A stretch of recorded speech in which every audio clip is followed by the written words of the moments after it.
¿Qué tal, jóvenes? Buenas tardes. ¿Se me escucha fuerte y claro? Buenas tardes, profesor. ¿Qué tal? Buenas tardes.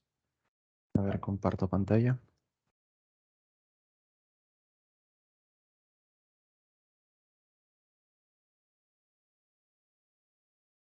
Listo.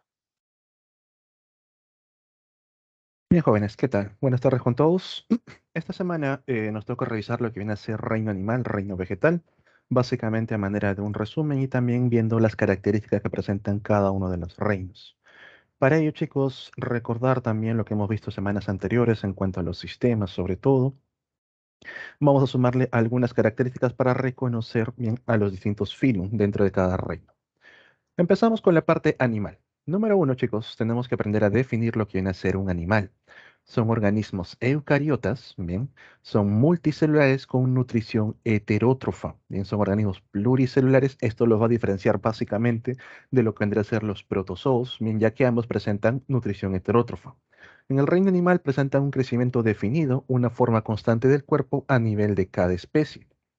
Nosotros, gracias a esto, podemos reconocer distintos tipos de organismos. Poseen desplazamiento, no siempre un desplazamiento durante toda su vida. Hay organismos que presentan desplazamiento únicamente en etapas larvarias, en etapas juveniles, y ya en la etapa adulta son completamente sésiles. Pero la gran mayoría de animales va a presentar desplazamiento durante toda su vida. Y la mayoría ha desarrollado células nerviosas, cosa que las plantas en ningún momento logran desarrollar. Ahora, dentro del reino animal, nosotros debemos recordar de que existen las llamadas capas embrionarias al momento que se van a formar estos organismos. Pero en los animales más primitivos, como el caso de las esponjas o los que pertenecen al grupo de los poríferos, estos organismos no desarrollan ningún tipo de tejido. Luego, a nivel de los nidarios, en estas capas embrionarias, vamos a encontrar dos tipos de capas embrionarias, el ectodermo, la capa más externa, y el endodermo, la más interna. Por eso se menciona que estos organismos, los nidarios, son diploblásticos, de dos capas embrionarias. Luego tenemos a los triploblásticos, aquellos que van a presentar ya las tres capas embrionarias, ectodermo, mesodermo, perdón, ectodermo, endodermo, y entre ambos surge una tercera capa, que viene a ser el mesodermo. Gracias a esto, nosotros, por ejemplo, como organismos triploblásticos, hemos desarrollado una serie de órganos, pero ahí no queda el asunto. Ahora, luego de haber desarrollado órganos de manera interna, en algunos casos los órganos están completamente fusionados con el resto del cuerpo. No se puede separar de alguna manera. A eso se le conoce como los organismos acelomados. No tienen presencia de un celoma que permita separar los órganos de las cavidades internas. Luego también vamos a encontrar organismos que ya presentan los órganos separados del resto del cuerpo, pero no hay una membrana que los delimite, sino que simplemente están ahí puestos los órganos a diferencia del cuerpo, llamados los pseudocelomados. Y por último, encontramos organismos como nosotros, que ya presentan una capa que realmente separa a los órganos del resto del cuerpo, los llamados celomados. A esta capa se le conoce como el celoma. Ustedes, por ejemplo, cuando han ido a comprar pollo, han visto, por ejemplo, que el señor, la señora que te vende pollo, corta la parte del ano, mete la mano y saca todas las vísceras sin ningún problema. ¿Y eso a qué se debe? Gracias al celoma. Bien, todos los órganos quedan completamente separados del resto de las capas de piel. Ahora, ¿quiénes vamos a encontrar dentro del grupo de los acelomados? Encontramos a los llamados gusanos planos, los platelmintos. Dentro del grupo de los pseudocelomados, aquí vamos a encontrar a los nemátodos. Y por último, dentro del grupo de los celomados, vamos a encontrarlos a partir de los anélidos en adelante, hasta llegar a los vertebrados, que son los más evolucionados. ¿Bien? Entonces, chicos, esto de manera general para poder ubicar a los grupos de acuerdo a las capas embrionarias, de acuerdo a la presencia o ausencia de celoma. Ahora sí, vamos a ir filum por filum. Empezamos con el filum porífera. Atentos por aquí, las esponjas de mar. Estos organismos de por sí no tienen lo que viene a ser una organización tisular, no desarrollan tejido alguno. Al no tener tejidos, tampoco van a desarrollar órganos y mucho menos sistemas. Son organismos muy básicos. Estos organismos van a presentar a células agrupadas que trabajan en conjunto, como por ejemplo por aquí un grupo de células conocidas como porocitos, que forman un poro, lo que permite capturar agua, bien por aquí ingresa el agua, con partículas de alimento. Esa agua ingresa a una cavidad interna conocida como el espongiocele. Esta cavidad interna va a estar revestida por unas células llamadas coanocitos, las cuales presentan un largo flagelo y una especie de collar con una mucosa, y cuando este flagelo se mueve permite que el flujo de agua atraviese este collar, atrapando las partículas alimenticias. El coanocito no realiza el proceso de digestión, no convierte las partículas de alimento en nutrientes, sino que el coanocito siempre va a estar apoyado de una célula llamada el amebocito, que está justo por su costado. Entonces, el coanocito atrapa el alimento y se lo envía al amebocito para que éste convierta el alimento en nutriente. Una vez que el amebocito convirtió los alimentos en nutrientes, ahora sí lo reparte con el resto de las células para que el organismo siga creciendo. Las sustancias de desecho van a regresar al coanocito, son depositadas en el espongiocele y salen por una apertura en la parte superior conocido como ósculo. Ahí también vamos a encontrar, por ejemplo, a nivel del cuerpo del animal, la presencia de espículas, que son estructuras formadas por carbonato de calcio, la cual le da la dureza, como si fuese una dureza, como si fuese de yeso, de cerámico. Estos organismos, al momento de reproducirse, tienen reproducción sexual, pueden formar gametos, y al momento que los gametos se vuelven a sentar, por ejemplo, que hay un organismo grande, más lejos hay otro más grande, puede haber distintos tipos de esponjas, pero la más común es la reproducción asexual, donde van a formar una especie de gemoyema, podemos ver por aquí, al costado del cuerpo. El animal poco a poco va creciendo y luego se separa para ser un animal completamente solo. Como vemos por aquí, vamos a encontrar que siempre la esponja que se encuentra en el medio es la más grande, la dominante, y las que están por alrededor son más pequeñas. Esto es producto de la reproducción asexual, reproducción por gemación. Entonces, chicos, recuerden, las esponjas, los poríferos, son los organismos más primitivos que existen, no han desarrollado todavía ningún tipo de tejido, mucho menos sistemas, bien órganos sistemas, pero ya desarrollan procesos como la reproducción y también procesos como la digestión. Pueden degradar alimento a nutrientes.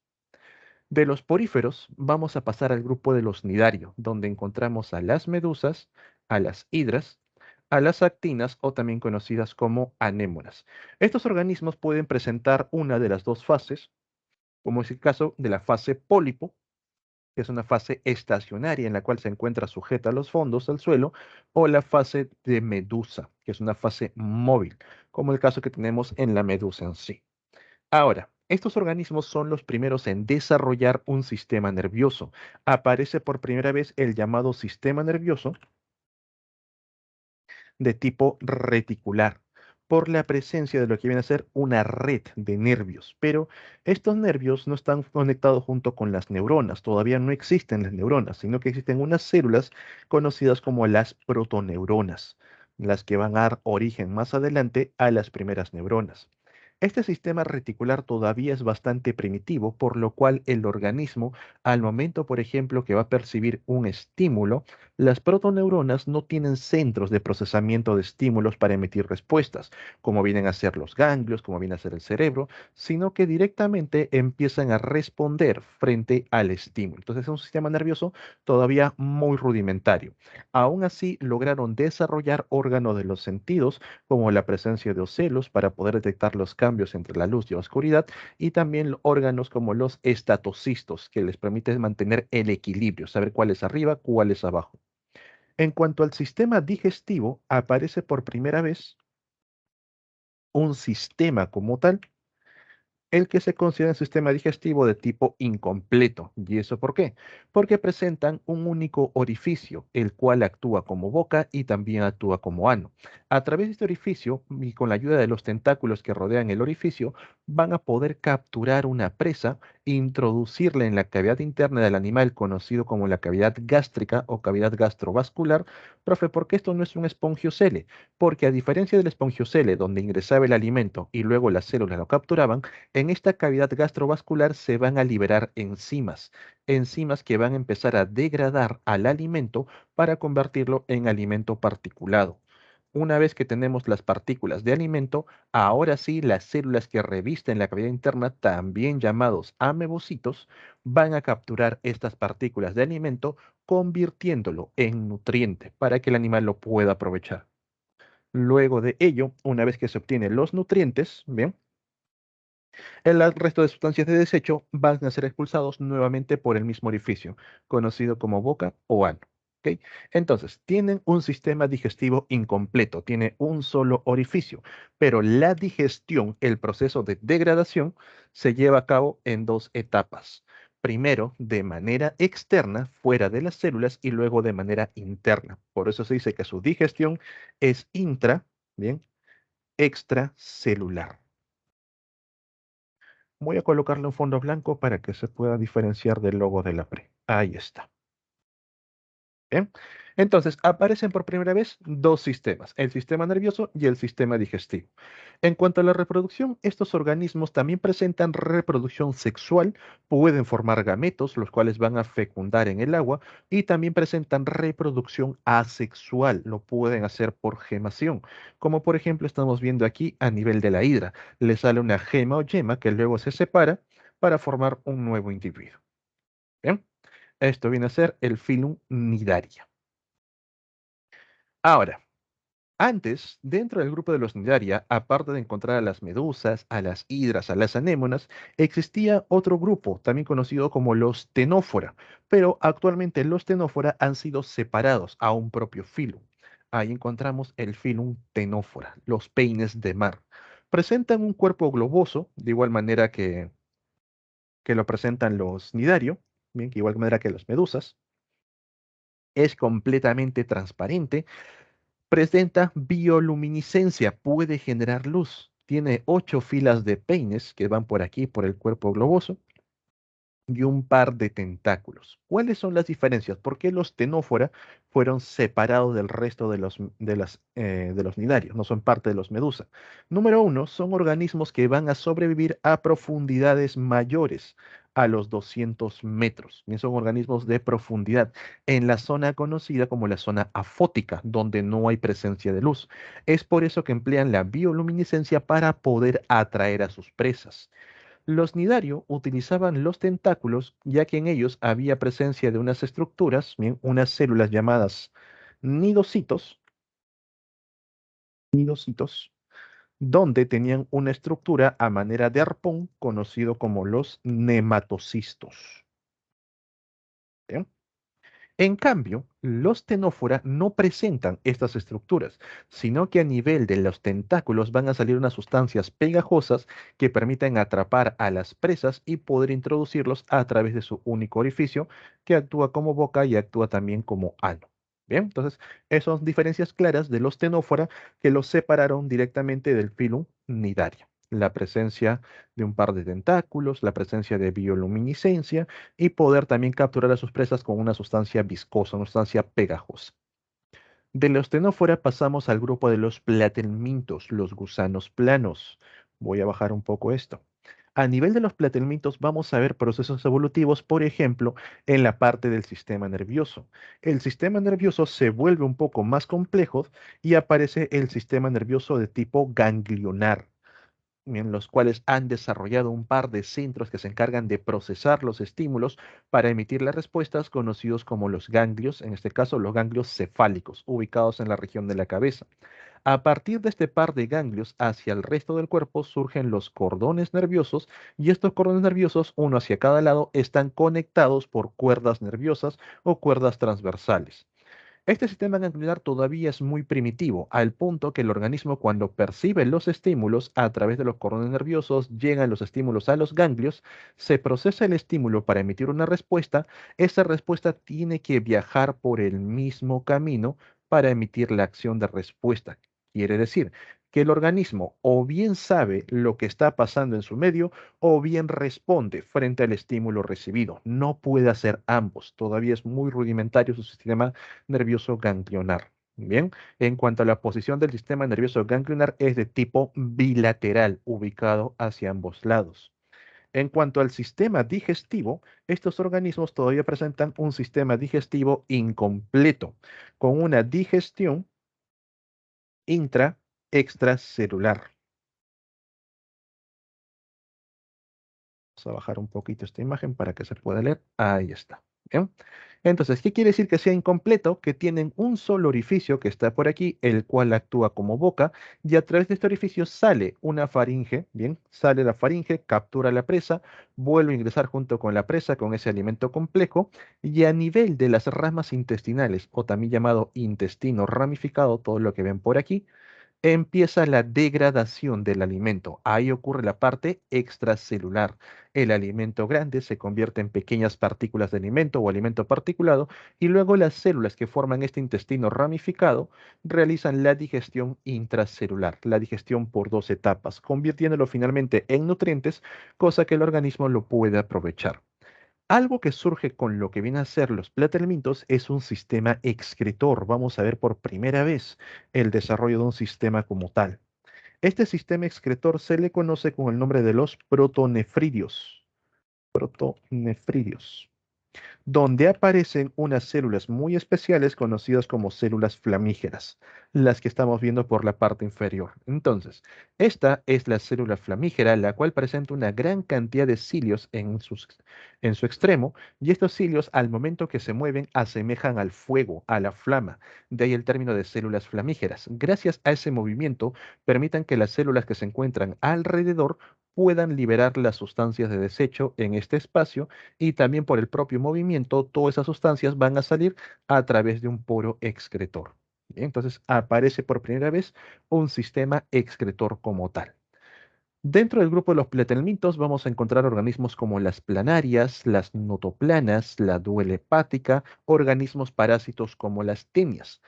De manera general, todos ellos van a presentar todos los sistemas, el nervioso, el digestivo, el excretor, a excepción de los organismos parásitos. En el caso de la tenia, por ejemplo, la parte que se conoce comúnmente como cabeza, se le llama el excólex. Y a nivel del excólex, ahorita le hago un zoom, chicos, permítanme colocar esta palabrita, a nivel del escólex vamos a encontrar una serie de ganchos y ventosas que le permiten al organismo poder adherirse a las paredes intestinales. Entonces, cuando ustedes comen su pedacito de chancho a la tía veneno con la presencia de quistes de tenia, a nivel estomacal, los ácidos estomacales activan al quiste, sale la larva de tenia y gracias a estas ventosas, gracias a los ganchos, se ancla fuertemente al intestino delgado. Por aquí arriba se encuentra la boca.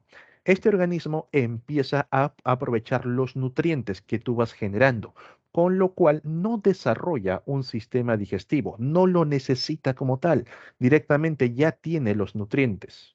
Bien, entonces él no tiene que convertir alimento en nutrientes, lo absorbe. Y gracias a todo eso va creciendo y desarrollando estos cuadraditos. Aquí en la punta pueden ver el escólex y el resto del cuerpo son estos cuadraditos llamados proglótides.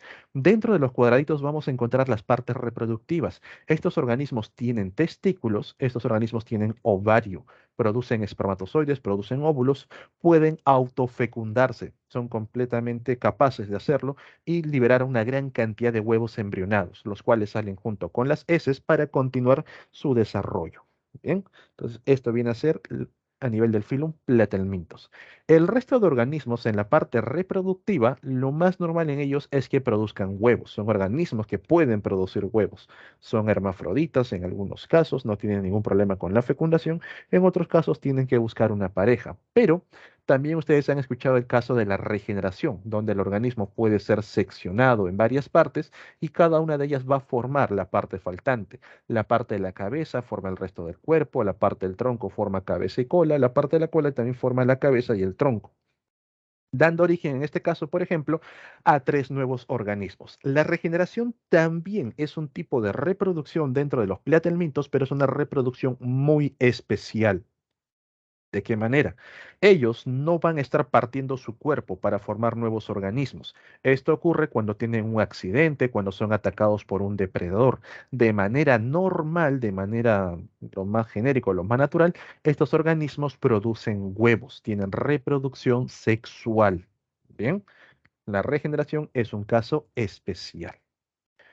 Bien, dejamos a los platelmintos, los gusanos planos, y pasamos al filum de los rotífera. Los rotíferos reciben ese nombre porque van a generar una especie de rotación, como si fuese un motorcito andante. Vamos a notar que en la parte de la boca que está por aquí hay un par de estructuras conocidos como los discos. Estos discos tienen una serie de cilios con capacidad retráctil. ¿Ven? Discos con cilios retráctiles.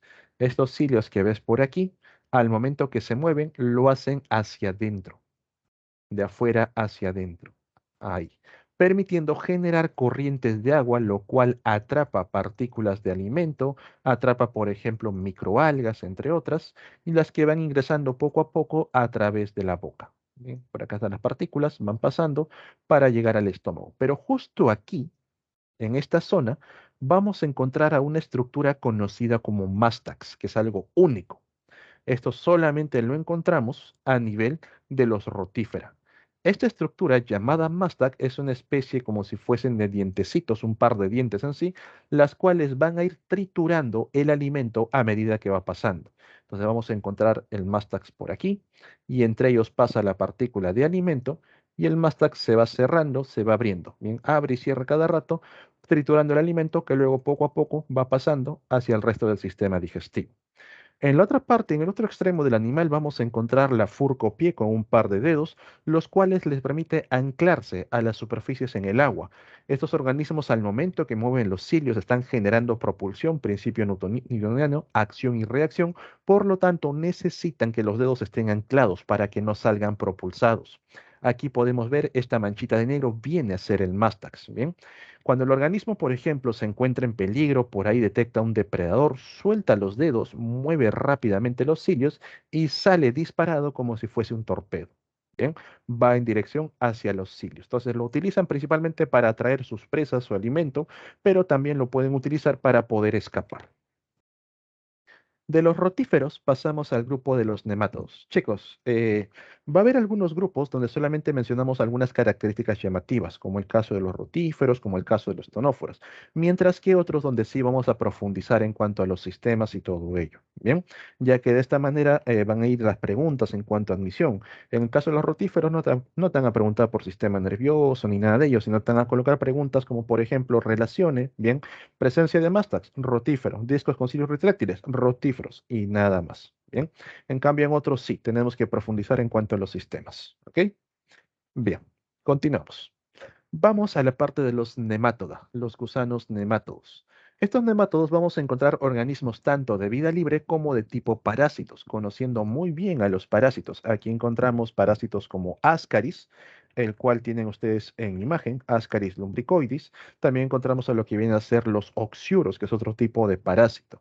Presentan un cuerpo cilíndrico, pero no segmentado, es completamente lineal. Y este cuerpo está cubierto por una cutícula, la cual le permite poder realizar intercambio gaseoso. Presentan respiración cutánea. Son dioicos, quiere decir que hay un macho, hay una hembra.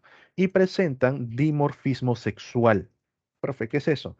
Significa que yo puedo diferenciar al macho de la hembra. Hay algo que me permite diferenciarlos. Bien, dimorfismo sexual, dos formas sexuales, donde la hembra, que está por aquí, representado con el símbolo de Venus, es la más grande de entre los dos y el macho viene a ser el más pequeño, representado con el símbolo de Marte.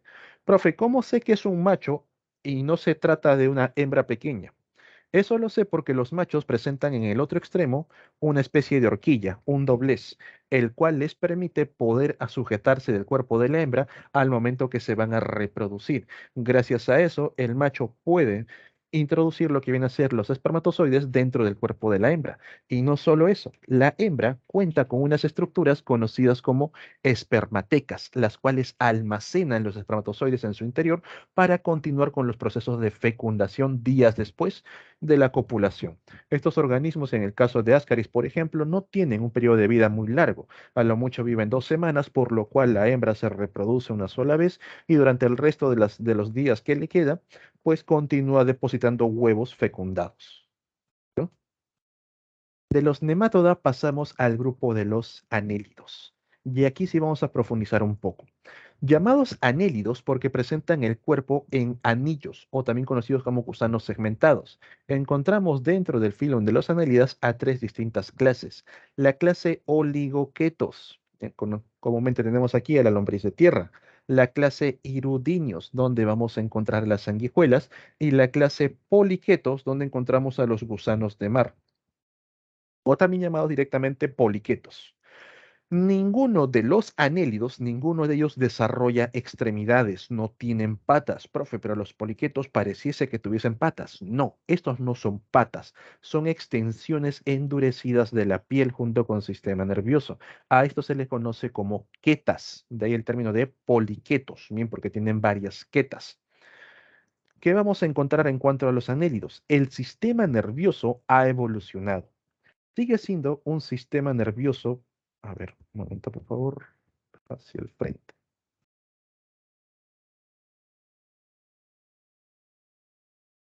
Ah, ya, con razón no salía el texto. A ver, lo coloco aquí. Bien, sigue siendo un sistema nervioso, bien, de tipo ganglionar, pero en este caso, este sistema nervioso ganglionar se ha modificado, al punto que en la parte de la cabeza, bien, han formado tres ganglios. Los ganglios circunesofágicos o circunfaringeos, bien, porque rodea la parte digestiva. Son tres ganglios en la cabeza. Y a nivel del cuerpo, en cada segmento, vamos a encontrar un par de ganglios. Ganglios conectados entre sí y también con un cordón que va con dos cordones, perdón, que van por todo el cuerpo. Entonces los ganglios van a estar conectados ahí. Recordar, en los platelmintos solamente se encontraba en la parte cefálica. A nivel de los anélidos está repartido ahora por todo el cuerpo. Estos ganglios son de posición ventral, por si acaso. Bien, ya no son bilaterales, son ventrales. Ahora, ¿qué otro proceso evolutivo se ha dado? A nivel de los platelmintos que vimos por aquí, utilizaban una sola vía nerviosa para recepcionar los estímulos y también para emitir las respuestas. A nivel de los anélidos surge por primera vez la doble vía nerviosa, presentando unos nervios que se encargan de percibir los estímulos, transportarlos a los ganglios y otros que se encargan de emitir la respuesta. A estos nervios en particular se les conoce directamente como los nervios aferentes, los coloco por aquí, nervio aferente o también conocido como sensitivo, y los nervios eferentes o también conocidos como motores. Bien, entonces aparece un doble sistema nervioso. En cuanto al sistema digestivo, es un sistema digestivo de tipo completo. ¿Por qué se llama completo? Porque presenta un orificio que actúa como boca y otro orificio que actúa como ano. Ya no es el mismo orificio. Entre ambos orificios está conectado todos los órganos del sistema digestivo. A su vez, como presenta un sistema digestivo completo, la digestión es extracelular. Profe, ¿cómo es eso? Por ejemplo, nosotros también tenemos digestión extracelular.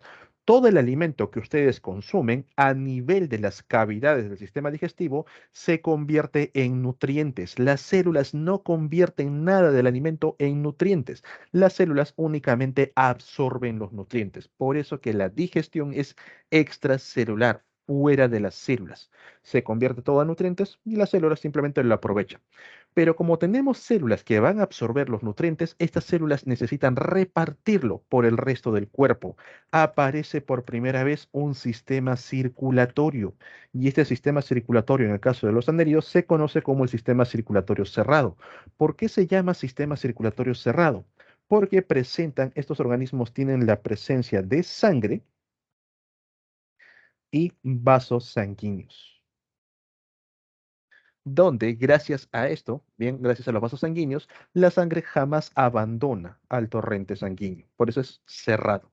Bien.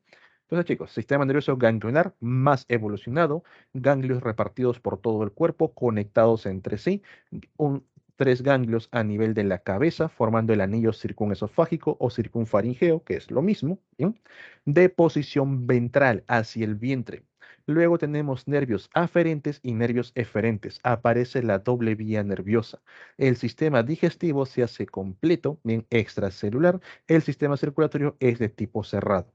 Ya para finalizar, aquí también tenemos que mencionar al sistema excretor. En estos organismos aparecen los llamados metanefridios.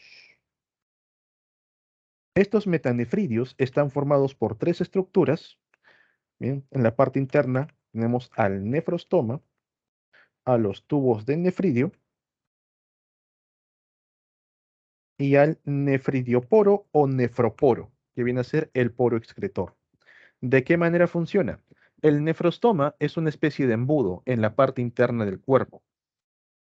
Vamos a colocarlo por aquí. Bien, en cada uno de los anillos vamos a encontrar dos metanefridos. Entonces, ahí encontramos un nefrostoma, bueno, dos nefrostomas, un embudo en la parte interna del cuerpo, el cual absorbe los líquidos del animal, el líquido celómico.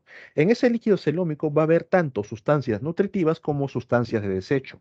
Todo ese líquido va pasando por los tubos del nefridio y estos tubos están rodeados de capilares. Los capilares absorben o reabsorben las sustancias nutritivas. Las sustancias de desecho continúan su viaje a través de los tubos del nefridio hasta finalmente llegar a los nefridioporos, ¿bien? Y salir fuera del animal. Recordar, en cada uno de los anillos vamos a encontrar dos metanefridios, ¿bien?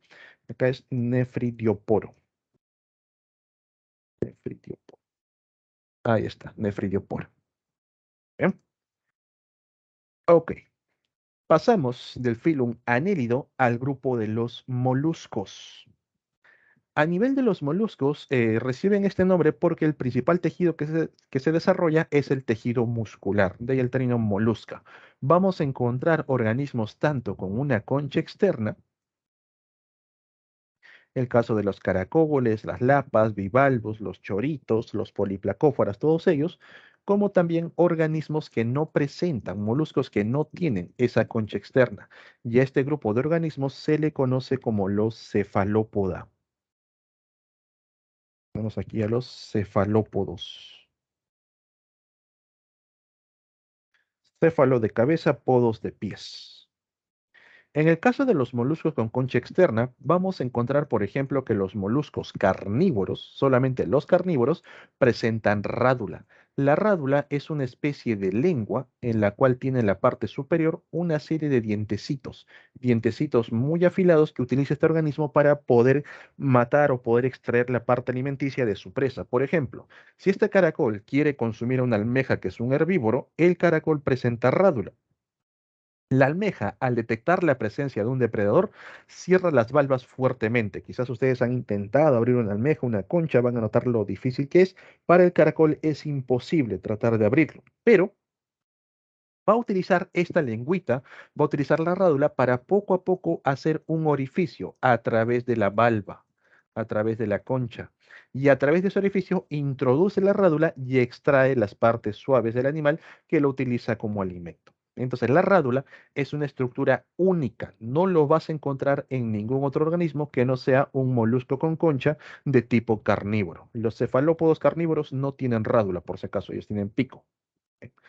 Ahora, en cuanto al sistemas, vamos a colocar esto por aquí, por acá. En cuanto a los sistemas, el sistema nervioso se ha vuelto más complejo, pero sigue siendo un sistema nervioso de tipo ganglionar. Cada vez más y más los sistemas se vuelven más complejos.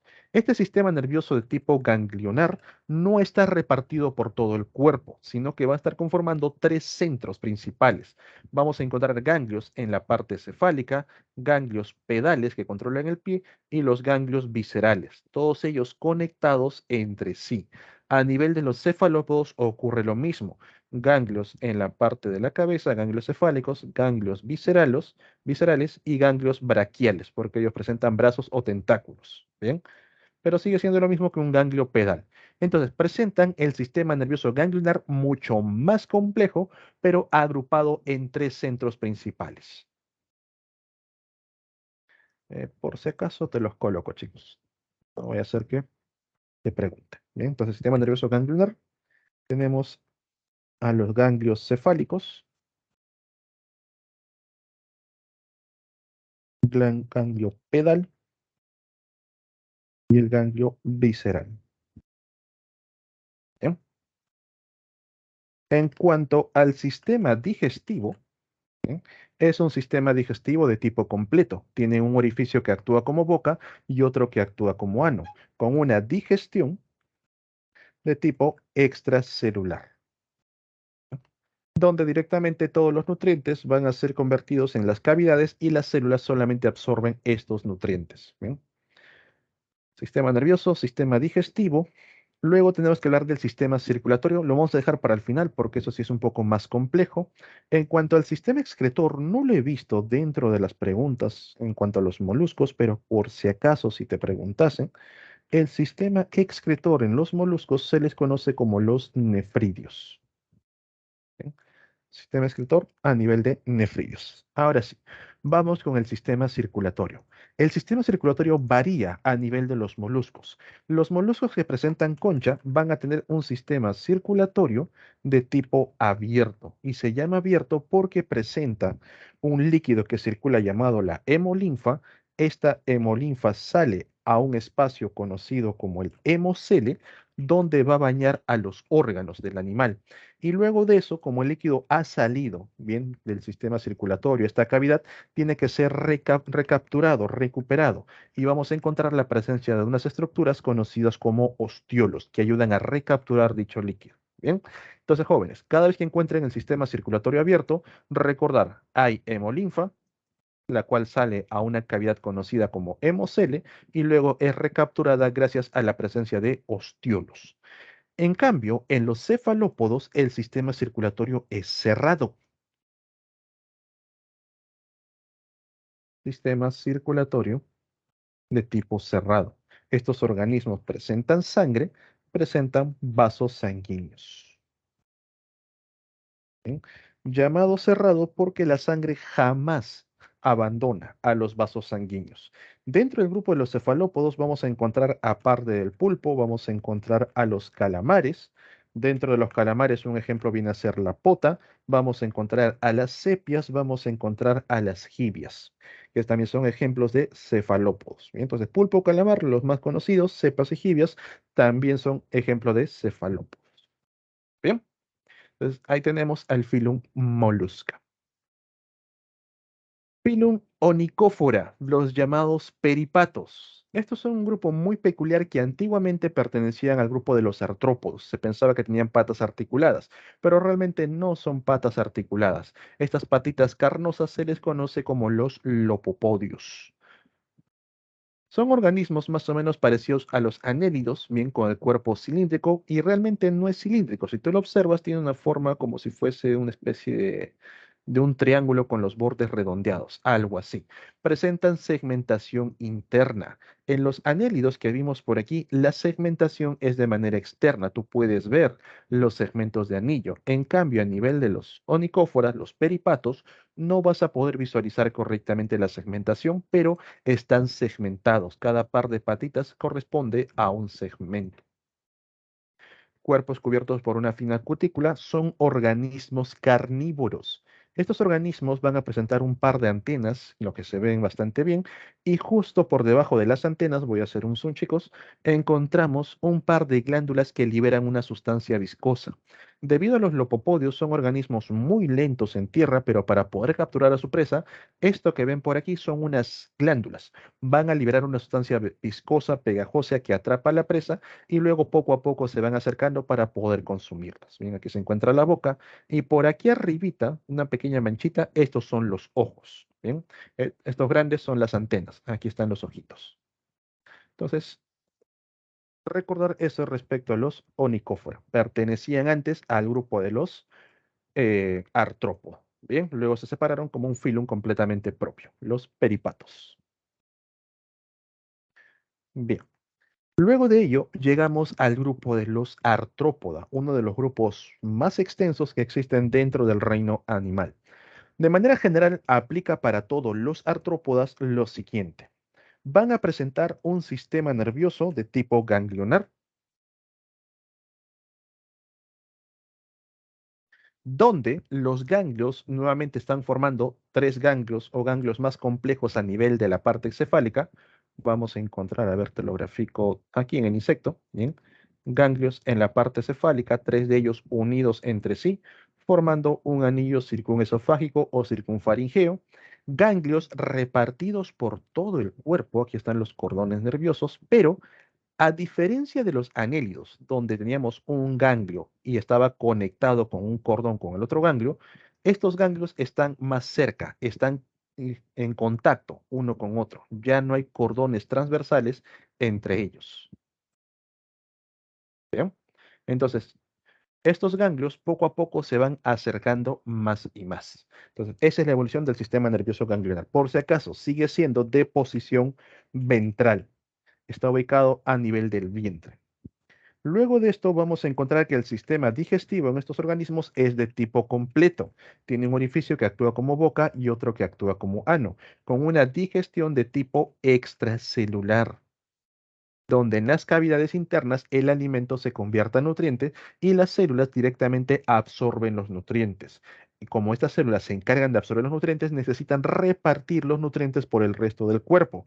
El sistema circulatorio es de tipo abierto, y si es abierto, se refiere a que tiene presencia de hemolinfa, hemocele y también osteolos. ¿Bien? En cuanto al sistema excretor, aquí sí vamos a encontrar diferencias de acuerdo a la clase. Y lo mismo aplica para el aparato respiratorio, por donde van a realizar intercambio gaseoso. Empezamos con la clase insecta. Los insectos, de manera general, son organismos que presentan 6 patas, también conocidos como la clase hexápoda. Tienen 3 pares de patas. El cuerpo está dividido en 3 segmentos. Uno que viene a ser la cabeza, luego ubicamos al tórax y finalmente al abdomen.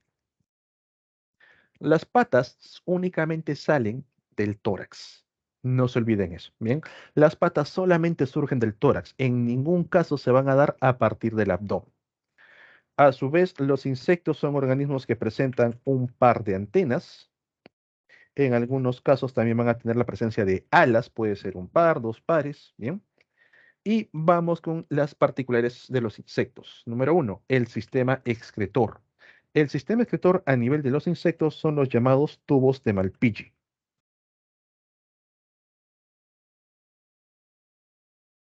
Y el sistema respiratorio, los insectos tienen respiración traqueal. Ellos respiran a través de unos orificios a nivel del abdomen, conocidos como estigmas, que están conectados con unas tráqueas. A nivel, perdón, a nivel del tórax. Acá, el estigma. Ahora, existen insectos que tampoco presentan alas. Este grupo de insectos sin la presencia de alas se les conoce como los ápteros. Y si por ahí te colocan o te piden ejemplos de ápteros, aquí tenemos a las hormigas, tenemos a lo que viene a ser el piojo, tenemos a la pulga, tenemos a las termitas, tenemos a los pececitos de plata, entre otros. Profe, ¿qué cosa es un pececito de plata? ¿Has visto alguna vez, por ejemplo, que cuando abres libros viejos sale un pequeño insecto que empieza a correr entre las hojitas? Bastante largadito, eso es un pececillo de plata. Chicos, piojo y pulga son insectos, son de tipo ápteros, no tienen alas. Las garrapatas son arácnidos, tener mucho cuidado con ello. Lo que ven aquí en imagen por este lado, esto es una garrapata. Y si te das cuenta, presenta, bien, 8 patas. ¿Ok? Entonces, mucho cuidado con los piojos y las pulgas, confundirlo con las garrapatas, son distintas clases. A nivel de la clase arácnida, vamos a encontrar que estos organismos presentan 4 pares de patas. El cuerpo ya no está dividido en 3 segmentos, sino que está dividido únicamente en 2 segmentos. Uno que se conoce como el cefalotórax, donde se ha unido la parte de la cabeza y el tórax, y otro que viene a ser el abdomen, manteniéndose todavía como abdomen. Estos organismos no presentan antenas. no presentan alas. En cuanto al sistema excretor, vamos a encontrar a las glándulas coxales. Y en cuanto a la respiración, bien, la respiración se da a través del pulmón en forma de libro. Así se le conoce. Bien, pulmón en forma de libro. Dentro del grupo de los arácnidos encontramos a todo tipo de araña que ustedes conozcan. También vamos a encontrar a las garrapatas y también encontramos a los escorpiones. Los escorpiónidas fueron los primeros que surgieron dentro de la clase arácnida. En el caso de los escorpiones, por ejemplo, todo lo que ven aquí de un color más oscurito, todo esto viene a ser el cefalotórax. La colita con el aguijón al final, todo esto es el abdomen. Bien, es un abdomen modificado con la presencia de glándulas de veneno que utilizan para poder capturar a su presa. Y no solo eso, el primer par de patas están modificados a manera de pinzas o tenazas para poder sujetar a la presa.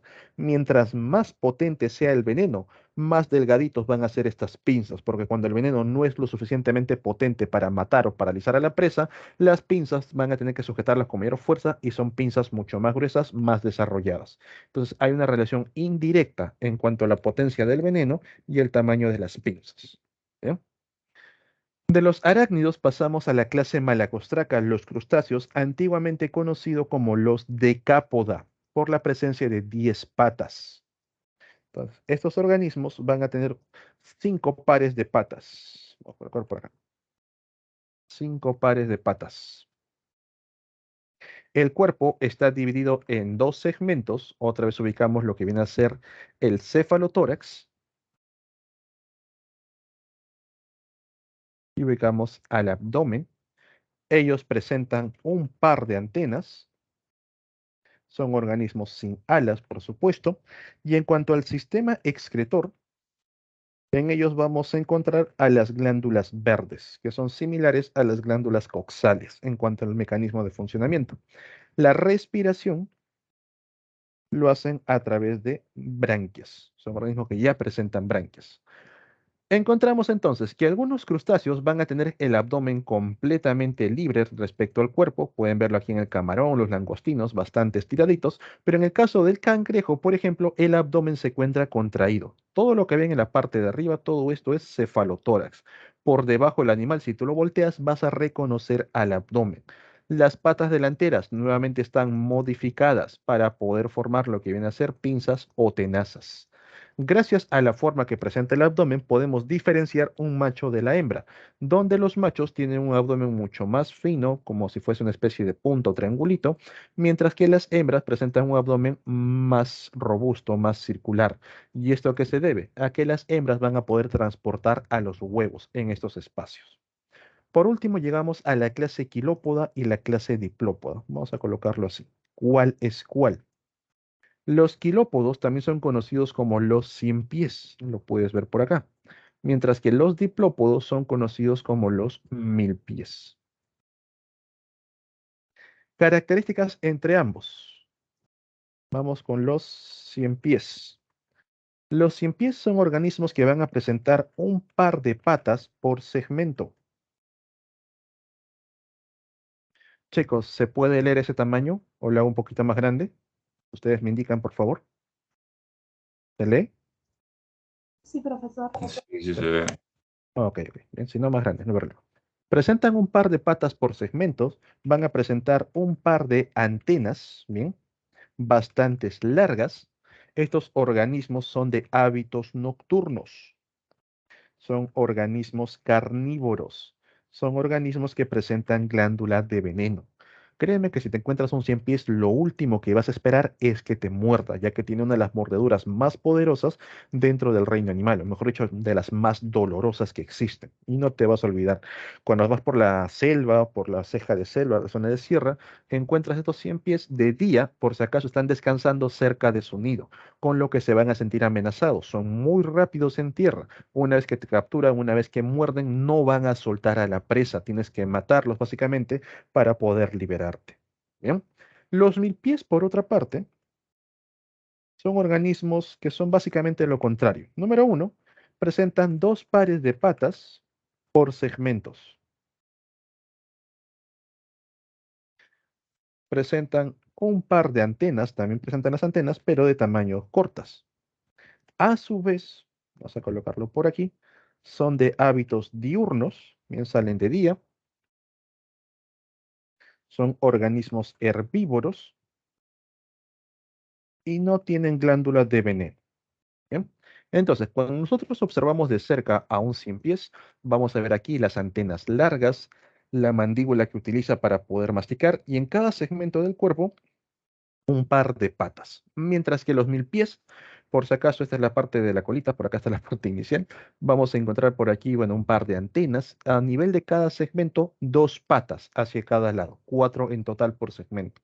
Cuando tú molestas a un mil pies, este rápidamente se hace bolita o va a tratar de escapar en la hojarasca, en las hojas que están regadas por el suelo. El cien pies no, son muy agresivos, atacan directamente. El ser humano no es presa, la glándula de veneno no mata a los seres humanos, pero estos organismos utilizan la glándula de veneno para poder matar aves, para poder matar tarántulas, para poder matar roedores. Bien, son sus principales organismos presa. Ahí tenemos a todo el llamado Phylum Arthropoda. ¿Bien? Entonces, chicos, no se olviden cada una de las características que por ahí las van a jugar entre una y otra. De los artrópodos pasamos al grupo de los equinodermos, el filum Equinodermata. Recordar que equino es espina y dermis es piel. Son organismos que presentan el cuerpo espinoso. Profe, equino no es caballo, no, ecus es caballo. Bien, equino es espina. Dentro del filón Equinodermata vamos a encontrar organismos como los erizos de mar, las estrellas de mar, los pepinos de mar. Todos ellos presentan locomoción por ambulacros, que son una especie de ventosas, una gran cantidad de ellos, en la parte inferior del cuerpo. En el caso de las estrellas, en cada uno de los brazos. En el caso de los erizos, en la parte central. En el caso de los pepinos de mar, muchas especies ya no lo presentan, se mueven como si fuesen gusanos, pero en algunos otros todavía hay presencia de estos ambulacros. Todos ellos dependen del llamado sistema acuífero, el cual está controlado por una estructura conocida como el madreporito.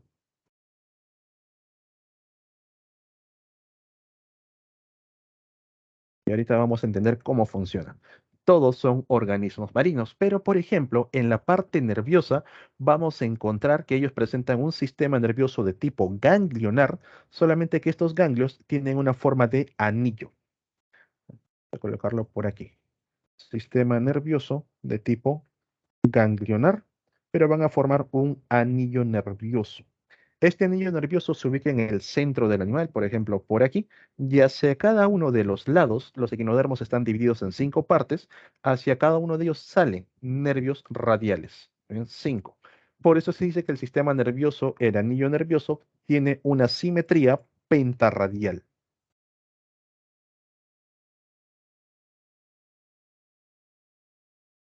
Para esto por aquí. Ahí está. Bien, con simetría pentarradial. Otro caso que también nos llama la atención es el sistema circulatorio. Estos organismos tienen como sistema circulatorio el sistema circulatorio de tipo cerrado. Son organismos que presentan sangre. Tienen sangre, tienen vasos sanguíneos. Pero algo que no van a presentar los equinodermos es un corazón. No tienen un corazón que se encarga de bombear la sangre. Para eso utilizan al sistema acuífero. Cuando la sangre se encuentra en el centro del animal, por aquí, el sistema acuífero se activa. El madreporito empieza a capturar agua, el agua ingresa al interior del animal, aumenta la presión y la sangre se va a los extremos. Una vez que la sangre llegó a los extremos, el madreporito libera agua y la sangre regresa al centro. Entonces, el madreporito va a permitir capturar o liberar agua a voluntad propia del animal. Gracias a esas capturas y liberaciones se puede modificar la presión interna del animal. Cuando el organismo, por ejemplo, también se quiere defender, en el caso de los erizos, para que las espinas estén bien estiradas, el madreporito captura agua. El sistema acuífero aumenta la presión, las espinas se estiran. Cuando las estrellas se quieren movilizar, utilizan también al sistema acuífero, alterando la presión en diversas zonas, permitiendo que el organismo pueda adherirse por un lado y pueda liberarse por el otro. Bien, entonces en los tres, en todos ellos va a funcionar el sistema acuífero. En cuanto al sistema digestivo, ya está de más indicar que es un sistema digestivo de tipo completo, tienen boca, tienen ano. Lo curioso es que la boca se encuentra por la parte de abajo, por acá. y el ano se encuentra en la parte de arriba, en todos ellos. Bueno, en el pepino no se nota mucho. Por aquí vamos a encontrar la boca, por el otro lado encontramos al ano. Pero en erizos y estrellas sí, la boca por debajo, el ano por arriba. En el caso de los erizos de mar, que son organismos herbívoros, ellos van a emplear una estructura que les permite consumir algas llamada la linterna de Aristóteles. Solamente los erizos presentan linterna de Aristóteles. Las estrellas no van a tener linterna de Aristóteles. En el caso de las estrellas, el estómago está formado por dos cavidades. Vamos a encontrar una cavidad que se encuentra por arriba, conocido como el estómago pilórico, y otra cavidad que se encuentra por debajo, conocido como el estómago cardíaco. Entonces, las estrellas no tienen dientes para poder consumir a la presa, sino que el estómago cardíaco sale como si fuese una babosa, bien una masa mucosa, captura la presa y luego lo envía poco a poco al estómago pilórico. Y se llama estómago pilórico porque está justo conectado con las glándulas o ciegos pilóricos, que ayudan a degradar a la presa. ¿Bien? Bueno, jóvenes, ya para ir al receso de 5 minutos, filum hemicordata. Algo rapidito. Lo que debes saber sobre este grupo de hemicordatas, o también llamados gusanos balanogloso, es que tienen el cuerpo dividido en tres segmentos: el prosoma o probóscide, el cuello o collar y el tronco, donde a nivel del tronco vamos a encontrar las regiones branquiales para la respiración, la región genital para la reproducción y la región hepática para la digestión. Entonces, cuerpo dividido en tres, son sedentarios y marinos presentan estomocorda. Profe, ¿qué es eso? Es que la boca está conectada junto con el sistema digestivo. A eso se le conoce como estomocorda. Y vamos a encontrar hendiduras branquiales, unas líneas donde está la presencia de las branquias que le permite intercambio gaseoso. Bien, listo, jóvenes. Tienen un receso de 5 minutos, ya me comí uno. A las 2:06 continuamos con la clase. Bien, 5 minutos de receso, chicos. Pausa por aquí.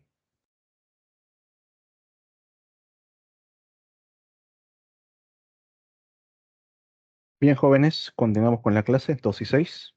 Bien. Entonces, sobre las semicordatas, solamente esto: entender que el cuerpo está dividido en tres segmentos, ¿bien?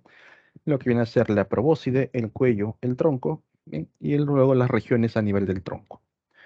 Por fin llegamos a lo que viene a ser el filum cordata, el filum de los cordados. Todavía no estamos en los vertebrados. Los vertebrados son un subfilum dentro de los cordata. Lo que caracteriza de manera general al grupo de los cordados es la presencia de hendiduras branquiales, que son unas líneas que van a permitir conectar con las branquias para poder realizar intercambio gaseoso. El cordón nervioso de posición dorsal hacia la espalda y una notocorda que se encarga de proteger al cordón nervioso. Entonces, chicos, hemos ido viendo cómo poco a poco el sistema nervioso ha ido evolucionando, se ha ido volviendo cada vez más complejo hasta formar los cordones nerviosos.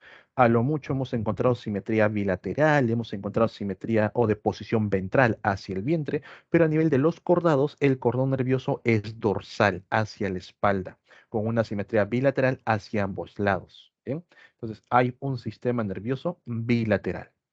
Dentro del filum cordata vamos a encontrar tres subfilum principales: el subfilum urocordata, los llamados tunicados; el subfilum cefalocordata, los llamados cefalocordados; y luego el subfilum vertebrata, los vertebrados. Veamos cómo poco a poco va evolucionando sobre todo el sistema nervioso. En el caso de los tunicados, van a presentar dos formas. Uno, cuando son juveniles, una forma como si fuese de larva, donde está presente el cordón nervioso y por debajo de él la notocorda. Si observas, el cordón nervioso no va de extremo a extremo, sino que más o menos va por la mitad del cuerpo hasta la parte de la cola, mientras que la notocorda va a estar junto con el cordón nervioso protegiendo. Pero cuando el organismo se convierte en un adulto, ya no tiene ni cordón nervioso ni notocorda, lo pierde. Entonces, en la parte de la forma de adulto, tiene un cuerpo en forma de barrilito, va a presentar una túnica o una membrana que lo rodea, de ahí el término tunicado. Son completamente sésiles en etapas de adultos. En la larva es la larva móvil. La notocorda del cordón nervioso solo en estado larval. Al momento que observamos el cuerpo del adulto, vamos a encontrar un sifón inhalante y un sifón exhalante. Ese sifón inhalante se conecta con la boca, entonces absorbe agua con partículas alimenticias. Encontramos aquí las hendiduras branquiales en una estructura llamada el endostilo, que parece como si fuese un colador. Entonces, entra el agua con partículas alimenticias, en las hendiduras branquiales quedan filtradas estas partículas alimenticias que luego pasan al estómago, pasan por el sistema digestivo y finalmente salen por el ano. Son organismos hermafroditas. Encontramos testículos y ovarios, cada uno con sus conductos genitales.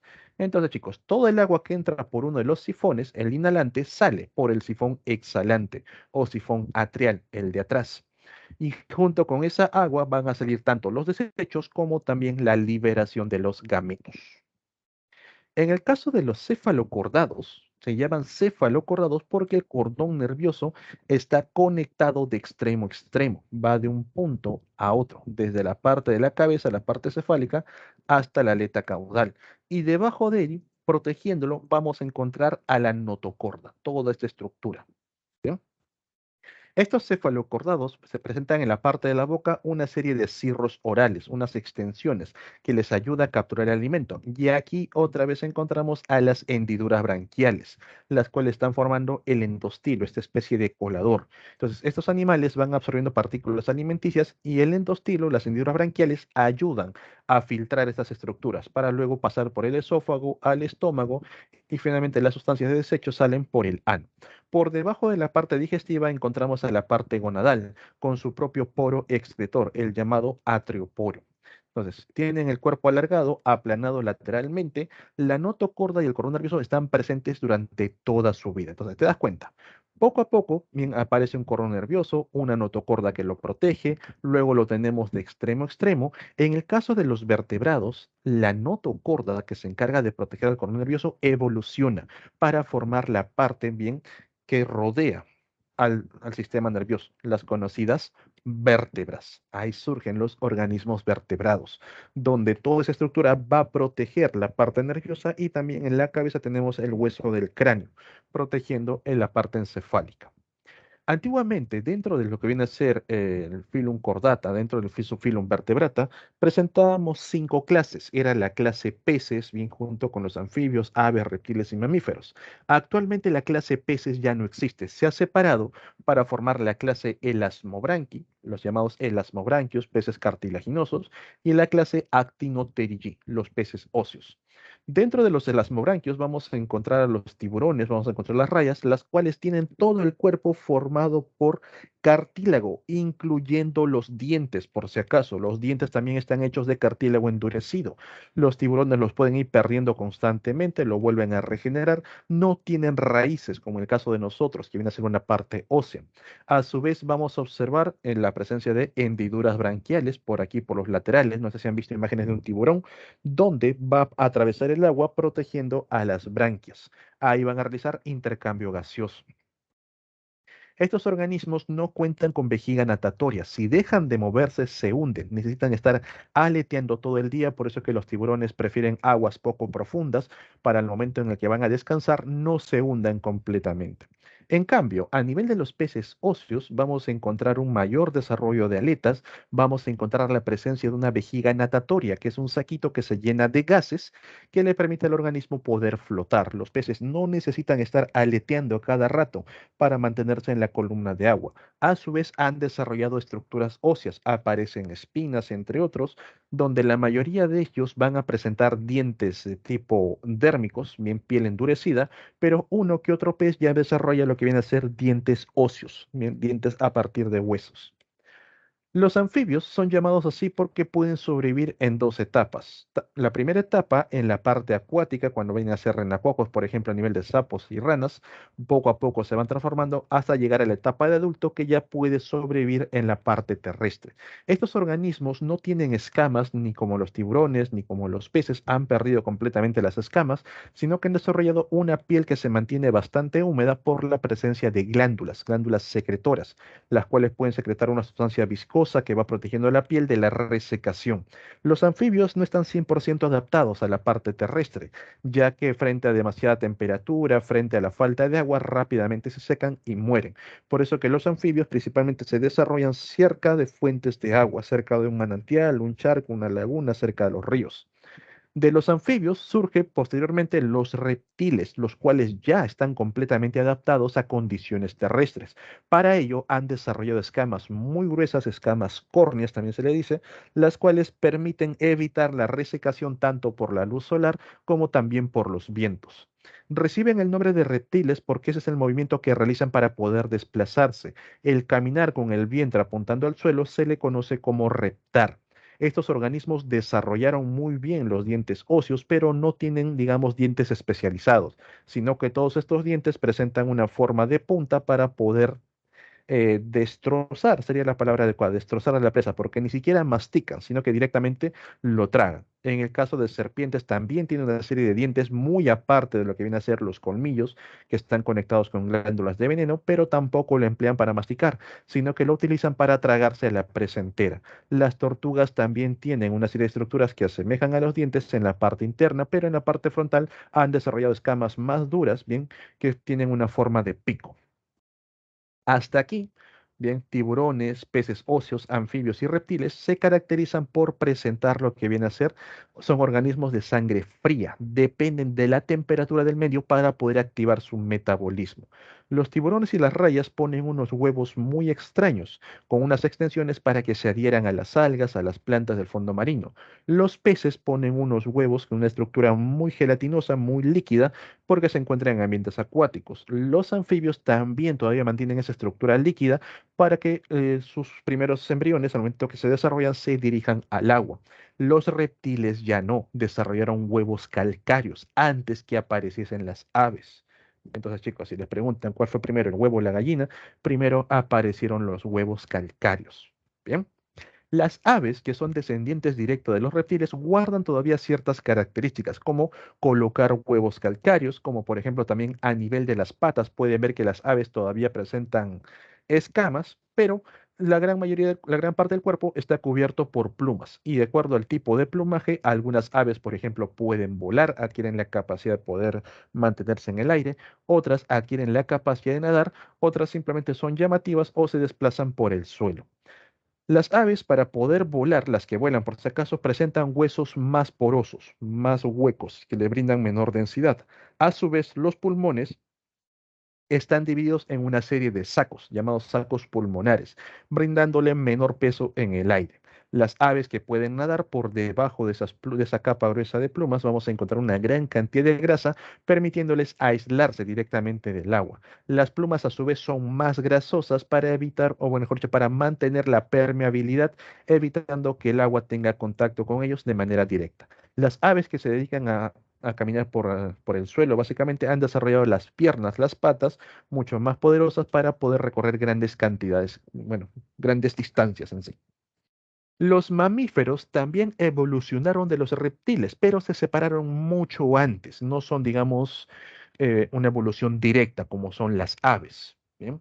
En el caso de los mamíferos, en lugar de desarrollar plumas, desarrollaron pelaje, aparece el pelo, aparecen glándulas mamarias, ya que a diferencia de los organismos anteriores, los mamíferos pueden producir sustancias para empezar a nutrir a las crías. Los reptiles no lo hacen, las aves tienen que alimentarlos con lo que los padres van trayendo, no producen una sustancia directamente, mientras que los mamíferos sí pueden producir leche.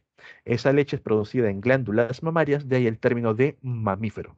En la gran mayoría de los mamíferos, las hembras van a presentar glándulas mamarias en la parte del pecho, en la parte del abdomen, pero en el caso, por ejemplo, de los cetáceos, que son mamíferos acuáticos, lo presentan a nivel de las aletas.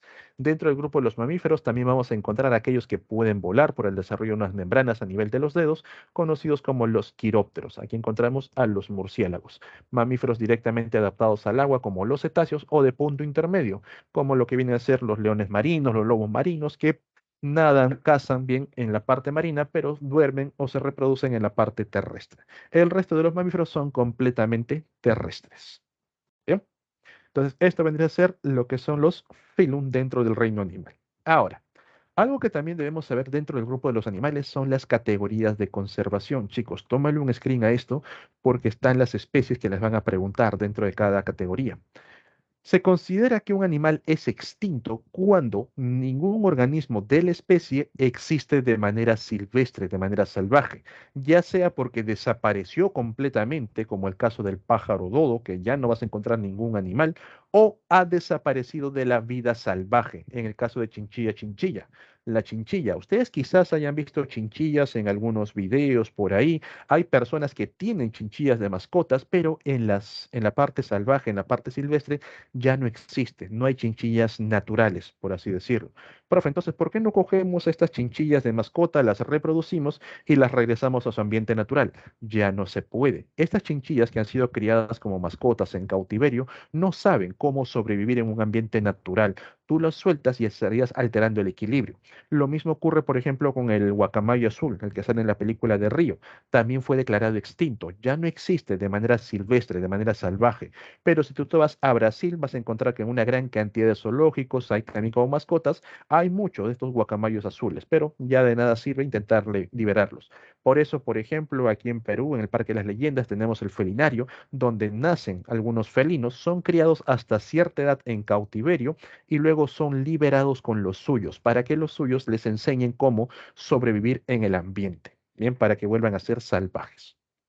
Luego tenemos especies en peligro crítico y en peligro de extinción. Esto es uno solo, por si acaso. Se dice que una especie se encuentra en esta categoría cuando el ser humano les ha afectado tanto la pérdida de hábitats, la caza indiscriminada, el cambio climático, todo ello, los ha dañado tanto, ha reducido tanto su población al punto que de manera natural ya no se pueden recuperar. Si nosotros lo dejamos tal como está, si el ser humano deja de afectarlos, ellos ya no pueden recuperarse. Entonces el ser humano está viendo maneras de poder ayudarlos en la reproducción, reproducción asistida, fertilización in vitro, etcétera, etcétera. ¿Bien? Pero de manera natural van a desaparecer en algún día.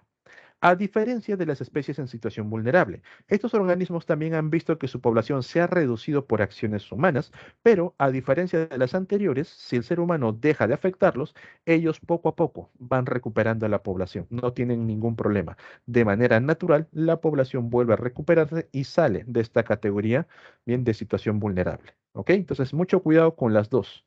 En situación, en peligro críticos o peligro de extinción, básicamente puede desaparecer. El ser humano está evitando que desaparezcan. Mientras que en situación vulnerable, de manera natural, pueden recuperar a la especie. Ya para finalizar el tema de animales, chicos, también hay que saber que existen artrópodos, bien transmisores de enfermedades, los cuales pueden ser de tipo directo cuando el propio artrópodo causa el daño, los gusanos tornillo que se meten en la piel, los piojos que son hematófagos, los ácaros que te pican y te pueden transmitir enfermedades, dejar heridas abiertas, o de tipo indirectos, bien, los cuales no son causantes del daño, pero transportan al que te causa el daño. Por ejemplo, tenemos a los llamados vectores. Vector mecánico, como la cucaracha, la mosca. Ellos no te causan el daño. La cucaracha no te hace nada, la mosca tampoco, sino que en sus patas, en su cuerpo, vamos a encontrar la presencia de patógenos. Vamos a encontrar bacterias, protozoos que van a ser transportados, bien, llegan a tu comida, llegan a tu cama, se posan por tu cara y van dejando a estos patógenos. En cambio, los vectores biológicos, ellos tampoco te causan un daño directo, son de tipo indirecto, sino que van a transportar al patógeno. Profe, entonces, ¿cuál es la diferencia si ambos transportan al patógeno? En el mecánico no tienen relación con el patógeno. La cucaracha te puede transportar cualquier bacteria, cualquier protozoo. Lo hace de casualidad. En cambio, en el biológico, los vectores sí tienen relación con el patógeno. Xenopsila te transporta directamente a Yersinia pestis, la bacteria que se encarga de la peste bubónica. Ningún otro insecto te puede contagiar de peste. En este caso, Anófeles bien te transporta lo que viene a ser la malaria. Bien. Anófeles no te puede transportar el dengue, no te puede transportar Zika. Son muy específicos para el patógeno que transportan, por eso son biológicos.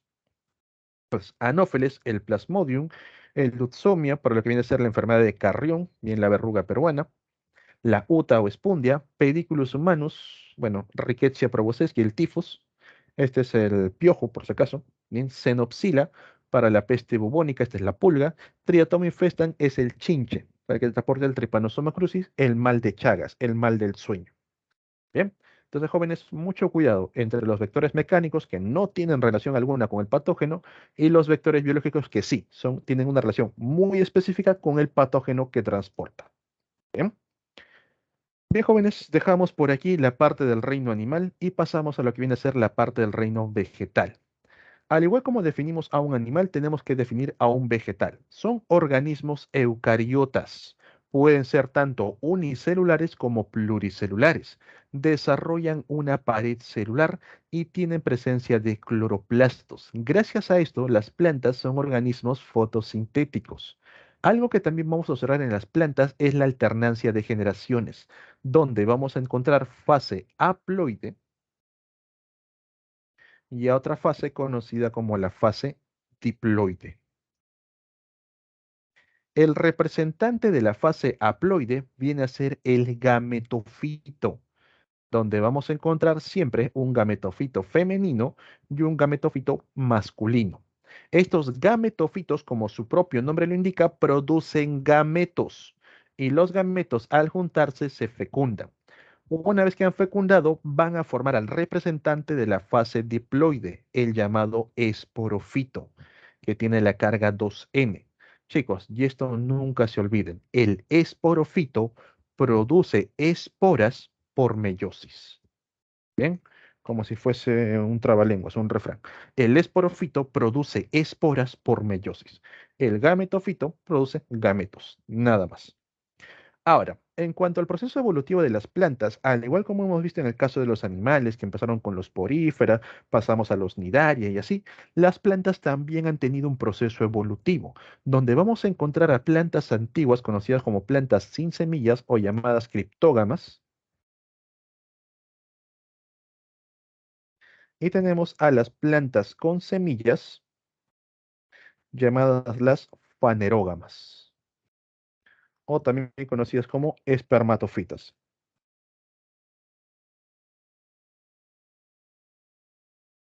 Esperma significa semillas, fito relativa a la planta. Aquí es criptógamas o esporofitas, por la producción de esporas. ¿Bien? Las plantas más primitivas que se han desarrollado por primera vez surgen las algas. Las algas fueron organismos muy exitosos en cuanto a su medio acuático, pero siempre que tenemos un organismo exitoso que poco a poco se va desarrollando, va a iniciar un proceso de competencia. Competencia por espacio, competencia por alimento. Y en el caso de las plantas, su alimento principal es la energía solar. Entonces, las algas, muy exitosas en sus épocas, empezaron a reproducirse en gran cantidad hasta que ya no había espacio, hasta que la competencia por luz solar se volvió muy intensa. Entonces, un grupo de estas algas poco a poco fueron adaptándose a lo que viene a ser condiciones terrestres, invadiendo por primera vez sobre todo los ríos, y llegando de esa manera hacia los lagos. Ahí surgen los llamados musgos, o también conocidos como briofitas.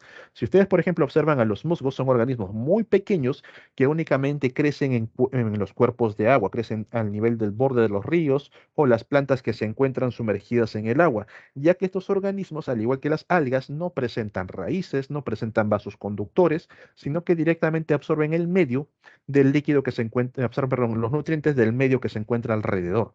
Entonces, chicos, ahí tenemos a los musgos.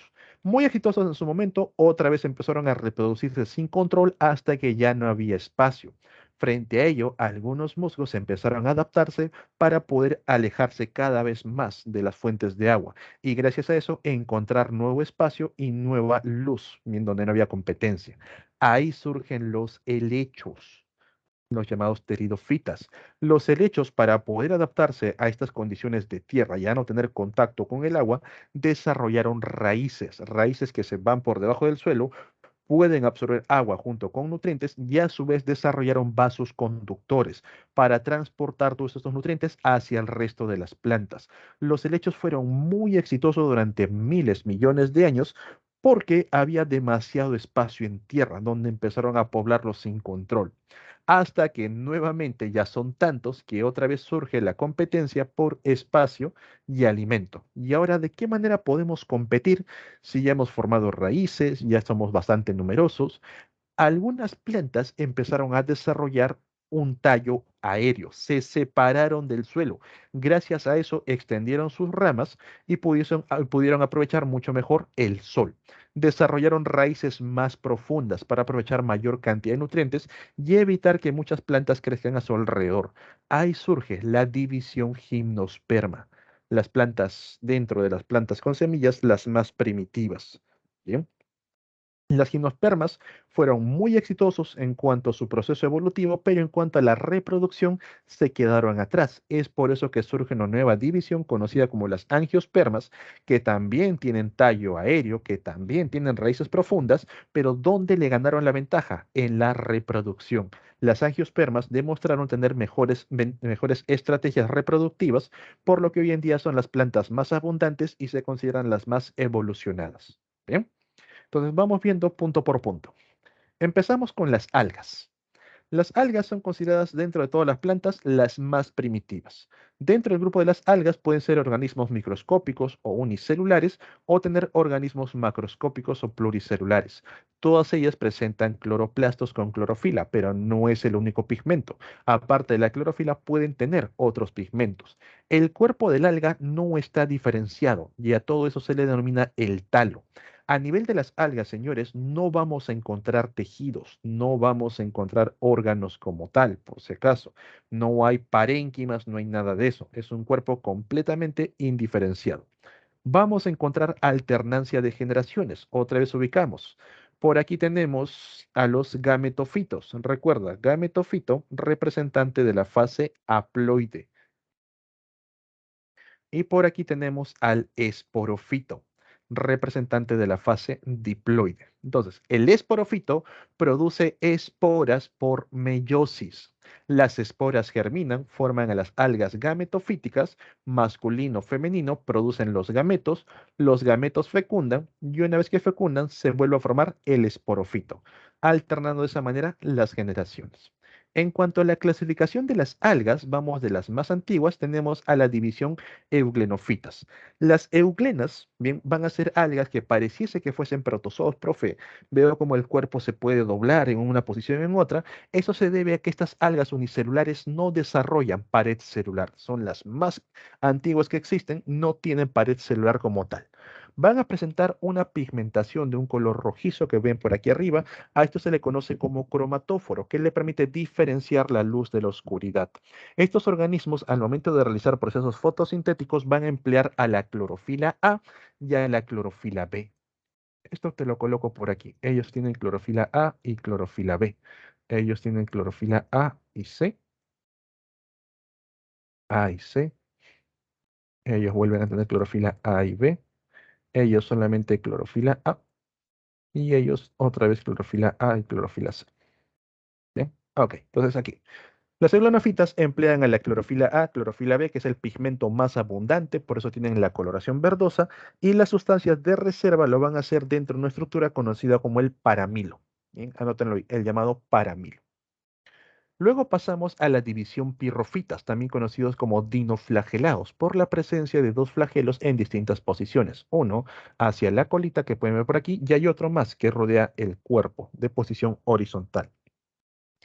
Estos dinoflagelados, cuando se encuentran en abundancia en las aguas, por ejemplo en las épocas de verano en el sur, van a provocar las llamadas mareas rojas o eventos de mareas rojas, donde empiezan a multiplicarse en gran cantidad, liberando una gran cantidad de toxinas en el agua, hepatotoxinas, neurotoxinas. Por eso que luego de un evento de marea roja, al día siguiente o el mismo día, vas a ver una gran cantidad de organismos, peces, crustáceos, todos varados en las playas, completamente muertos. También vamos a encontrar pirrofitas en agua dulce. Ustedes quizás si han ido a alguna de estas albúferas, alguno de estos humedales, habrán visto aguas de un color medio rosado o unas lagunas rosadas. Ese color rosado se debe a la presencia de dinoflagelados o pirrofitas. Durante las noches, bien cuando en oscuridad completa, en las playas donde hay presencia de dinoflagelados, al momento que las olas revientan, ellos producen bioluminiscencia, pueden iluminar las aguas. ¿Ya? Entonces, chicos, marea roja, bioluminiscencia, automáticamente pirrofitas o dinoflagelados. Luego nos encontramos con la división crisofitas, o también conocidos como las diatomeas. Estos organismos están formados por una serie de valvas, las cuales tienen como compuesto principal a los silicatos, al sílice. Por eso que cuando las diatomeas mueren, las valvas van precipitando hacia los fondos, van a formar las famosas tierras de diatomeas o tierras de silicatos, que nosotros extraemos para formar compuestos electrónicos, como los chips, las tarjetas, las placas. Ustedes en su celular, en su laptop, en su tablet, van a tener restos de diatomeas. De ahí se extrajo el silicio necesario. Estos organismos, aparte de presentar a la clorofila A, la clorofila C, bien, ellos tienen más en abundancia pigmentos amarillescos. Vamos a encontrar la llamada ficosantina o directamente fucosantina. Bien, viene a ser lo mismo. Fico o fuco, chicos, es relativo a las algas. ¿Bien? De ahí el término de ficología, la ciencia que estudia a las algas. Entonces, como presentan una gran cantidad de esta fucosantina en abundancia, el color principal que van a desarrollar las crisofitas o diatomeas es un color amarillesco, un color parduzco. ¿Bien? Así como las euglonofitas tenían alparamilo como sustancia de reserva, las crisofitas van a presentar a la crisolaminarina. Bien, anótenlo ahí, crisolaminarina. Hasta aquí, estas tres divisiones son únicamente organismos unicelulares.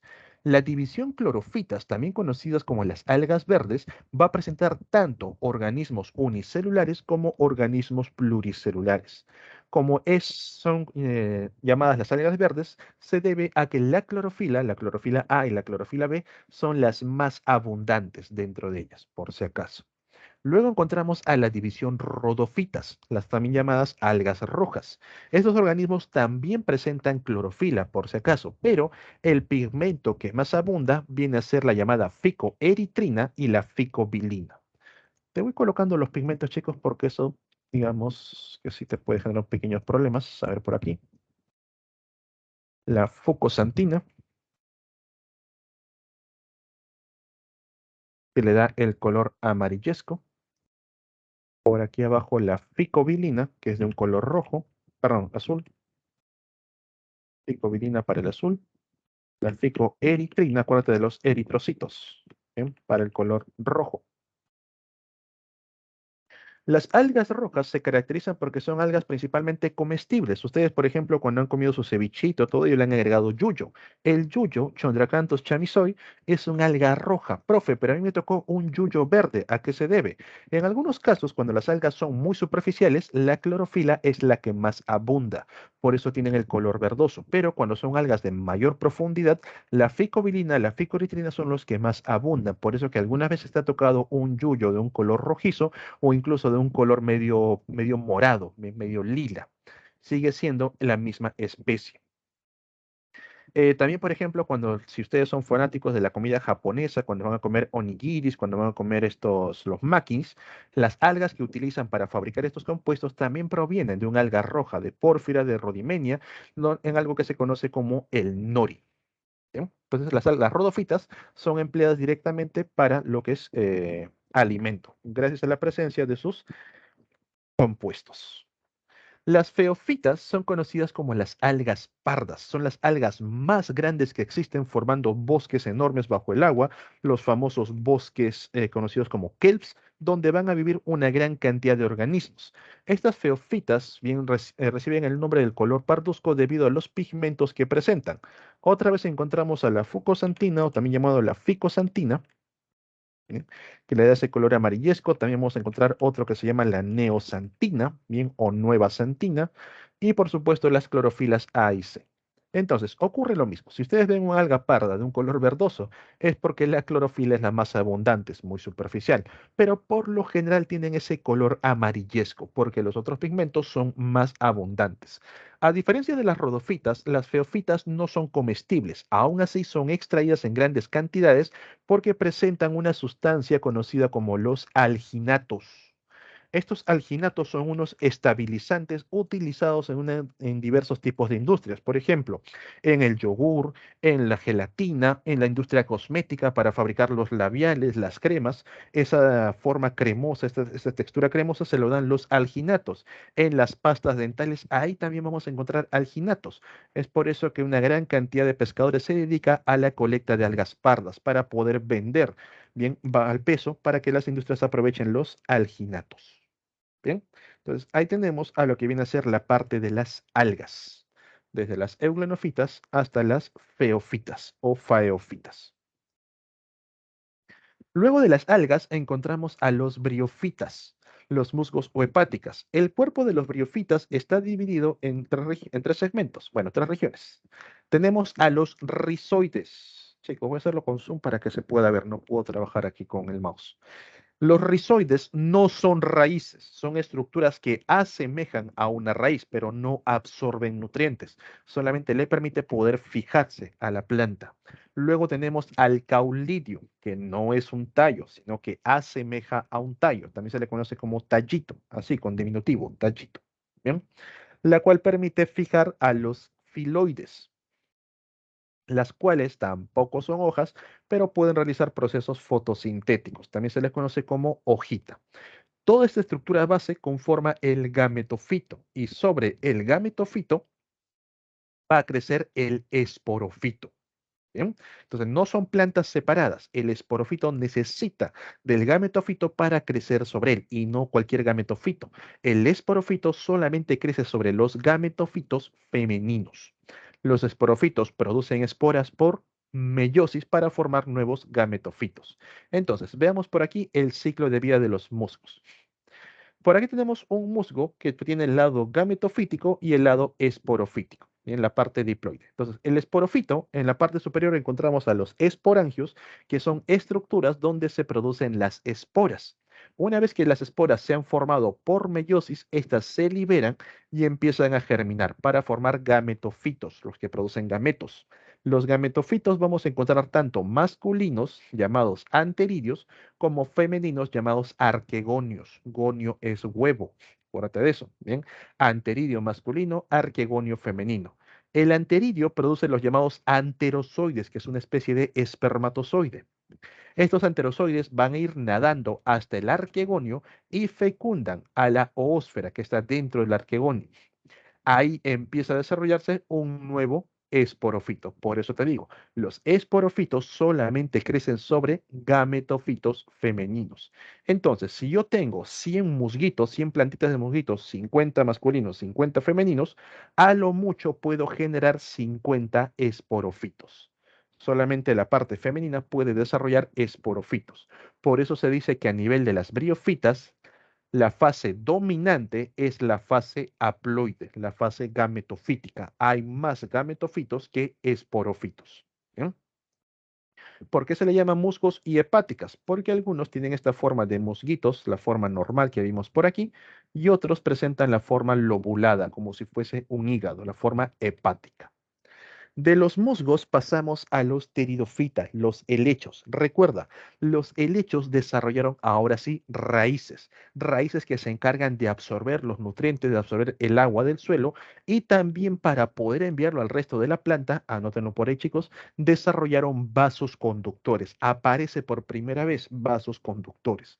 Como tiene presencia de raíces, va a desarrollar un tallo que crece por debajo del suelo, conocido como el rizoma, y a partir de este tallo van a salir una serie de plantas. Esta hoja compuesta se le conoce como fronda. Si a mí, por ejemplo, en alguna prueba, ustedes van a llevar cursos generales, en alguna prueba de biología, me dicen, tráete una hoja de lecho. No se te ocurra traerle esta cosita chiquita. Esto no es una hoja, esto es un foliolo. ¿Bien? La hoja de lecho es toda esta estructura, es una hoja compuesta. Cuando los helechos entran en etapas reproductivas, cuando hay suficiente calor, detrás de cada foliolo, bien detrás de toda la hoja compuesta, aparecen unas manchas rojizas conocidas como soros, algo así. Entonces, todo esto es la fronda y aquí puedes ver a los foliolos. Estas pequeñas manchas rojizas vienen a ser los soros, donde van a estar los esporangios. Entonces, toda la planta de helecho es un esporofito. Se encarga de producir esporas. ¿Dónde las produce? A nivel de los soros en los esporangios. Cuidado con el micro, chicos. ¿Todo bien? Ok, bien. Entonces, recapitulando. A nivel de los esporangios, a nivel del esporofito, se forman las esporas por meiosis. Bien, los esporofitos forman esporas por meiosis. Una vez que las esporas se liberan, van a formar esta estructura en forma de corazón conocido como prótalo. El prótalo es el representante de la fase haploide. A nivel del prótalo encontramos a los gametofitos. Gametofito femenino, arquegonio. Gametofito masculino, anteridio. Los anteridos, ¿qué cosa producen? Anterozoides. Los anterozoides van nadando, llegan al arquegonio, fecundan a la ósfera y sobre el prótalo se desarrolla un esporofito. Sale el nuevo embrión diploide con dos N. El prótalo poco a poco se va degradando y nos queda el esporofito. Entonces, chicos, nosotros durante todo el año vamos a encontrar gran cantidad de esporofitos. Todo el año hay esporofitos. El gametofito o el prótalo solamente aparece en épocas reproductivas, 3 o 4 meses. De ahí ya no lo vuelves a ver. Por eso que el esporofito es el dominante en los pteridofitas, por si acaso. Mientras que el gametofito es el dominante en los briofitas. Tener mucho cuidado. Bien, en esta parte también te pueden preguntar cuál es dominante, cuál no. Después de pasar de los helechos, llegamos a las plantas con semillas, llamadas las espermatofitas. Esperma es semilla, fitos, fitas relativo a las plantas. Iniciamos con la división gimnospermas. Gimnos significa desnudo, esperma semilla. Las plantas con semillas desnudas. ¿Por qué tienen eso? Porque las flores no desarrollan pistilo y las semillas nacen al descubierto. Dentro de estos, el grupo más representativo son las coníferas. La parte masculina están representados por unos conos de polen bastante llamativos, bastante coloridos, y la parte femenina son unos conos formados por una gran cantidad de escamas poco llamativas. La parte masculina produce los granos de polen, los cuales tienen que introducirse dentro de las escamas para poder obtener la fecundación. Producto de eso se forma un embrión y sale con parte de la escama que va a formar el ala. A esto se le conoce como las semillas aladas. Cuando las semillas aladas caen del árbol, van a empezar a dar vueltas producto del aire y pueden ser llevados a otras zonas. Bien, entonces hasta ahí todo bien. Por otra parte, los angiospermas desarrollaron plantas con semillas dentro de un fruto, ya que las flores sí tenían pistilo y ese pistilo va a formar el fruto. ¿Cuáles fueron las ventajas que le sacó las angiospermas a las gimnospermas? Número uno, el éxito de fecundación. Las angiospermas, como desarrollaron flores, los insectos, los mamíferos, las aves, iban de flor en flor ayudando en el proceso de fecundación, lo cual es una ventaja. En cambio, en los gimnospermas, el proceso de fecundación es cuestión de azar, es cuestión de suerte, para que los granos de polen, al liberar el grano de polen, producto de la lluvia, producto del viento, producto del movimiento, pueda caer dentro de un cono femenino. Entonces, depende del azar. Ahí ya tenemos una desventaja. Otra ventaja por aquí. Una vez que se desarrollaba la semilla, esta semilla dentro del fruto, el fruto simplemente cae, estando a disposición para que venga un animal y lo pueda consumir.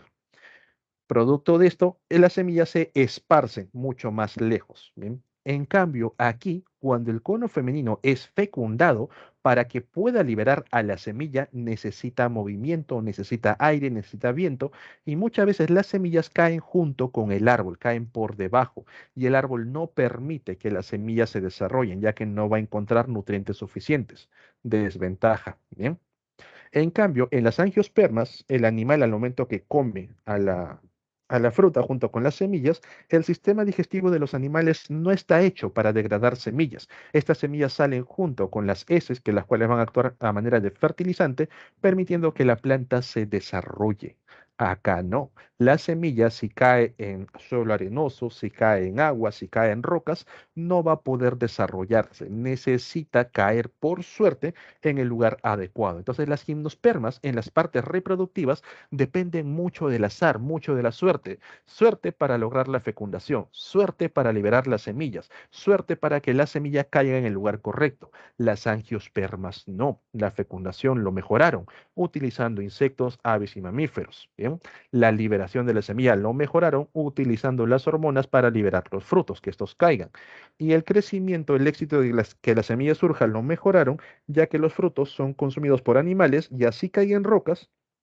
El estiércol, bien, ayuda a que las plantas se desarrollen durante sus primeras etapas. Ya una vez que tienen raíces, pueden continuar el desarrollo por sí solos. Por eso las angiospermas son evolutivamente superiores a las gimnospermas, por mejores estrategias reproductivas.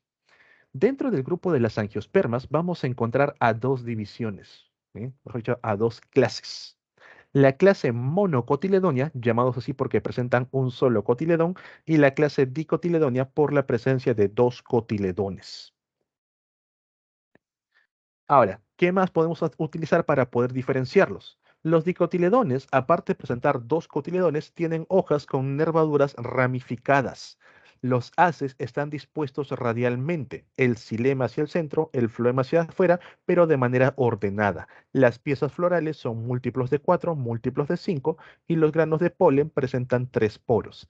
En cambio, en las monocotiledóneas, que tienen un solo cotiledón, las nervaduras son paralelas, como el caso del maíz, la caña de azúcar, el plátano. Los haces vasculares están esparcidos, no están dispuestos radialmente, pero aún así se mantiene que el xilema siempre apunta al centro y el floema hacia la corteza. Las piezas florales son múltiplos de 3. Y en el caso de los granos de polen, como es monocotiledón, un solo poro presenta los granos de polen. ¿Bien? Entonces, jóvenes, tener mucho cuidado al momento de diferenciar una mono de una dico. Ya para ir cerrando el tema, chicos, vamos a hablar también acerca de los usos que les damos a las plantas. El principal uso que tenemos con las plantas es de forma alimenticia, donde nosotros vamos a consumir raíz, tallo, frutos, semillas, hojas e incluso flores. Tienen que aprender, chicos, tomen el screen también esta pantalla, tienen que aprender a diferenciar cuáles son nativas de América y cuáles han sido introducidas, provienen de otros lugares. Tener mucho cuidado con la col, brócoli, coliflor. Bueno, sobre todo estos dos, la col no tanto, bien que son hojas, pero brócoli y coliflor, muchos piensan que consumen el tallo. No, no, no. Ahí están consumiendo hojas y flores. Pueden buscar en Google cuando, cuando un brócoli, una coliflor se encuentra en flor, van a ver cómo salen unas estructuras amarillitas. Lo que ustedes comen comúnmente todavía está en la etapa verdosa, cuando están inmaduros. Bien, entonces jóvenes, tomen un screen, recuerden cuál es raíz, cuál es tallo. Los frutos directamente en su interior mantienen a las semillas, bien. Recuerden cuáles son hojas y flores. Otro uso que también le estamos dando a las plantas es en la parte medicinal. Tenemos plantas que relajan el sistema nervioso. Cuando una persona está muy asustada, se encuentra muy nerviosa, ha pasado por un evento traumático, puedes darle valeriana, manzanilla o toronjil. La valeriana de por sí duerme. ¿No? ¿Han visto el té dulces sueños? Bien, su principio básico es de valeriana. El toronjil pues es un relajante a nivel del corazón. Cicatrizantes con las heridas, la sábila con el famoso aloe que utilizan muchos shampoos para reparar el cuero cabelludo. El confrey, la sangre de grado, ese líquido rojizo también para poder cicatrizar heridas superficiales. Desinfectantes como la verbena, el llantén y también la manzanilla. ¿Te acuerdas cuando te levantaste, tenías los ojos bien pegados con tanta lagaña? Utilizaron agüita de manzanilla para poder lavarte los ojos, para poder quitar esa infección generada. A su vez, también has visto, por ejemplo, que los shampoos para niños, los que dicen no más lágrimas, son a base de manzanilla, porque relaja el sistema nervioso, evita generar irritación en los ojos. Bien, la manzanilla es muy buena para eso. Hipotensoras, hipo, para disminuir la presión. Cuando una persona tiene presión alta, ajo, caigua, maíz morado, el perejil que utilizan mucho los estudiantes cuando van a dar examen, maracuyá. Tener mucho cuidado también con el perejil porque si está muy concentrado, disminuye abruptamente la presión y empiezas a tener ya mucho frío. Los dedos se ponen azules, medio morados. Bien, frente a eso, cuando la presión está muy baja, tenemos las hipertensoras para aumentar la presión, el riego sanguíneo, el quión.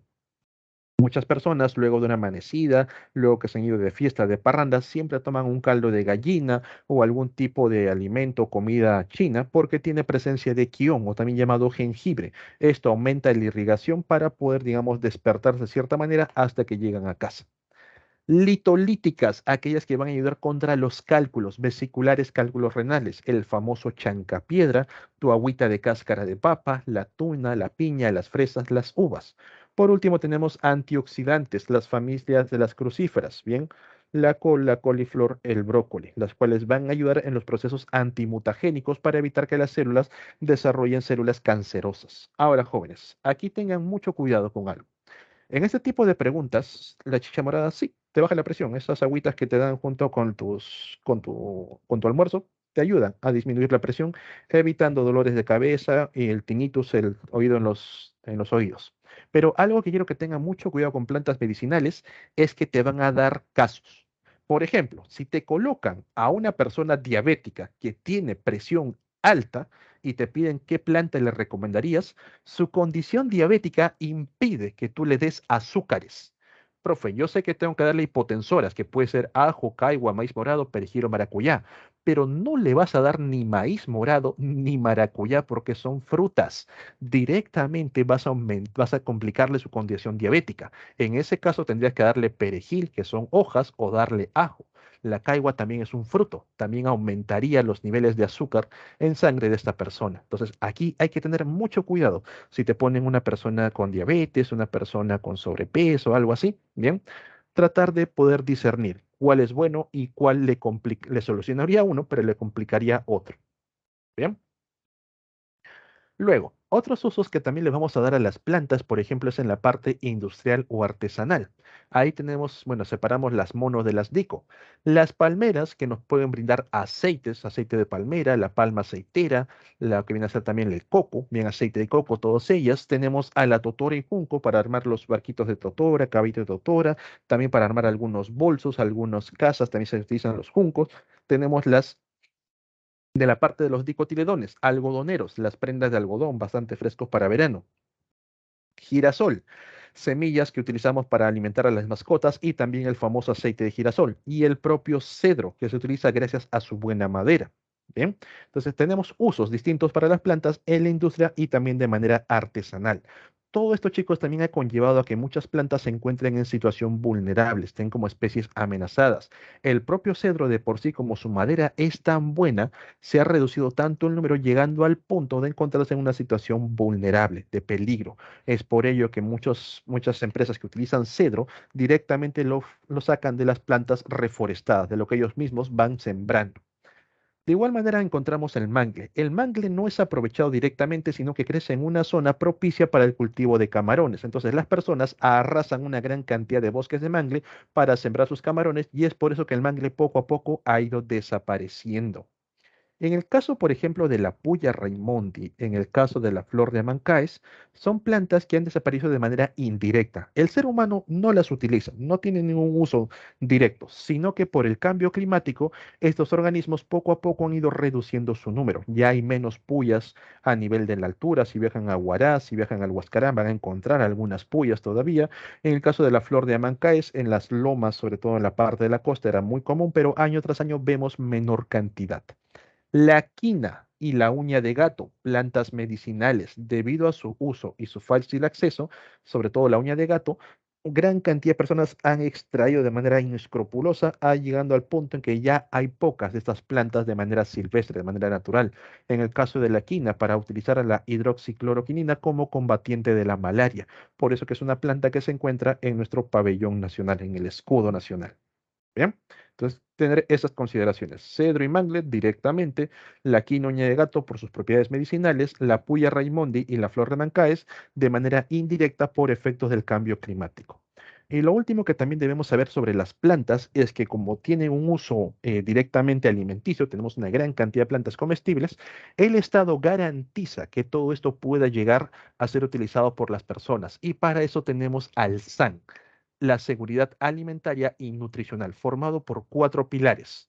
El primer pilar, disponibilidad de alimentos. El Estado va a garantizar que los alimentos a nivel nacional se produzcan, aquellos que no producimos, se importen, se almacenen en lugares adecuados y también sirvan de ayuda alimentaria. Por ahí ocurre un desastre, rápidamente el Estado envía alimento. Por ahí, por ejemplo, tenemos a los comedores populares, a los vasos de leche, todos ellos, el Estado está enviando esta ayuda alimentaria. No sé si han escuchado acerca del papapán, entre otros, que llegaba a los colegios nacionales. ¿Bien? Luego tenemos el consumo de alimentos.